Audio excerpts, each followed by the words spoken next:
ನಾವು ಸುಮಾರು ವರ್ಷಗಳಿಂದ, ನನ್ನ ಹೆಸರು ವಿಶ್ವನಾಥ್ ಅಂತ, ಆಮೇಲೆ ಇವ್ರ ಹೆಸರು ರಾಘವೇಂದ್ರ ಅಂತ, ಇವ್ರ ಹೆಸರು ಮರಿಸ್ವಾಮಿ ಅಂತ, ಇವರು ಸುಮಾರು 19 ವರ್ಷದಿಂದ ಹೆಲ್ಪರ್ ಆಗಿ ಸುಳ್ಳಿನ 110 KV ಶಾಖೆಯಲ್ಲಿ ಕೆಲಸ ಮಾಡ್ತಾ ಇದ್ದಾರೆ. ನಾನು ಸುಮಾರು 5 ವರ್ಷದಿಂದ 110/11 KV ಶಾಖೆಯಲ್ಲಿ ಕೆಲಸ ಮಾಡ್ತಾ ಇದ್ದೀನಿ.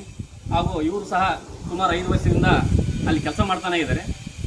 ಈಗ ನಮಗೆ ನಮ್ಮ ಸಮಸ್ಯೆ ಏನಪ್ಪ ಅಂದರೆ, ಸುಮಾರು 5 ವರ್ಷದಿಂದನೂ ನಮ್ಮ ಕಾಂಟ್ರಾಕ್ಟರ್ ಆದಂತಹ ಶ್ರೀ ಮಣಿಕಂಠ ಎಲೆಕ್ಟ್ರಿಕಲ್ ಯಡಿನಾಳ್ ಇವರ ಬೀರಪ್ಪ ಅನ್ನೋರು ನಮಗೆ ಸ್ಟಾರ್ಟಿಂಗಿಂದನೂ ನಮಗೆ ಸ್ಯಾಲ್ರಿ ಕೊಡೋದ್ರಲ್ಲಿ ಮೋಸ ಮಾಡ್ತಾನೆ ಬಂದಿದ್ದಾರೆ.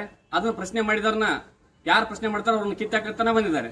ಯಾರು ಪ್ರಶ್ನೆ ಮಾಡಿದಪ್ಪ, ನಾವು ಇವತ್ತು ನಮಗೆ ಸ್ಯಾಲ್ರಿ ಕನಿಷ್ಠ ಅಂದ್ರೆ ಐತಲ್ಲ, ನಮ್ಮ ಸ್ಯಾಲ್ರಿ ಇರೋದೈತಲ್ಲ, ಹೆಲ್ಪರಿಗೆ ಬಂದ್ಬಿಟ್ಟು 16,265 ರೂಪಾಯಿ ಐತಿ. ಆಮೇಲೆ ಆಪರೇಟರಿಗೆ ಬಂದ್ಬಿಟ್ಟು 17,540 ರೂಪಾಯಿ ಐತಿ.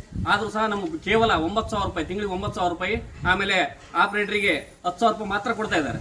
ಇದನ್ನೆಲ್ಲ ಪ್ರಶ್ನೆ ಮಾಡೋದಕ್ಕೆ ಇದಕ್ಕಿಂತ ಮುಂಚೆನೂ ಒಂದು 2-3 ಕೆಲಸದಿಂದ ತೆಗೆದುಹಾಕಿದ್ದಾರೆ. ಈ ಸಲ ಸಹ ನಾವು ಸಹ ಅದನ್ನೇ ಪ್ರಶ್ನೆ ಮಾಡಿದ್ವಿ. ಈ ನಮ್ದು ಸರಿಯಾಗಿ ESI ಸಹ ಕಟ್ಟಿದ್ದಿಲ್ಲ, ನಮ್ದು PF ಸಹ ಕಟ್ಟಿದ್ದಿಲ್ಲ.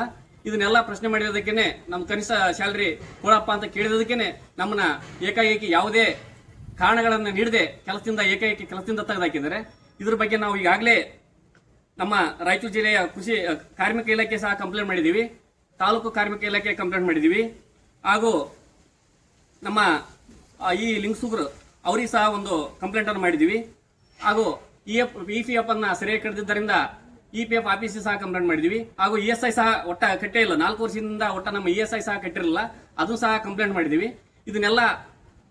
ಇದಿಷ್ಟೆಲ್ಲ ಮೋಸ ಆದರೂ ಸಹ ನಮ್ಮ ಈಗಿನ ನಮ್ಮ ಸ್ಟೇಷನ್ ಇನ್ಚಾರ್ಜ್ ಆದಂಥ AE ಅವರು ಕೋಟಿ ಬಸಣ್ಣ ಅಂತ, ಅವರು ಸಹ ನಮಗೆ ಯಾವುದೇ ರೀತಿಯ ನ್ಯಾಯ ಒದಗಿಸಿಲ್ಲ.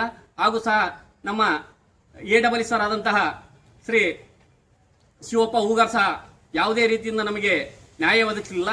ಹಾಗೂ ನಮಗೆ ನಮ್ಮ ಸರ್ ಸತೆ ನಮಗೆ ಯಾವುದೇ ರೀತಿಯಿಂದ ಅವರಿಗೆ ಸಹ ಎಲ್ಲ ಲೆಟರ್ ಮಾಡಿದ್ರು, ಎಲ್ಲ ಲೆಟರ್ ಮಾಡಿ ಇವತ್ತಿಗೆ 20 ದಿವಸ 25 ದಿವಸ ಆಯಿತು. ಯಾವುದೇ ರೀತಿಯಿಂದ ನ್ಯಾಯ ಒದಗಿಸಲಾರದ ಕಾರಣ ನಾವಿವತ್ತು ನಿಮ್ಮ ಮೀಡಿಯಾ ಮುಂದೆ ಬರಬೇಕಾಗಿದೆ ಸರ್. ನಮಗೆ ಸರಿಯಾದ ನ್ಯಾಯವನ್ನು ಒದಗಿಸಬೇಕಂತ ಈ ಮೂಲಕ ತಮ್ಮಲ್ಲಿ ವಿನಂತಿಸಿಕೊಳ್ತೀವಿ.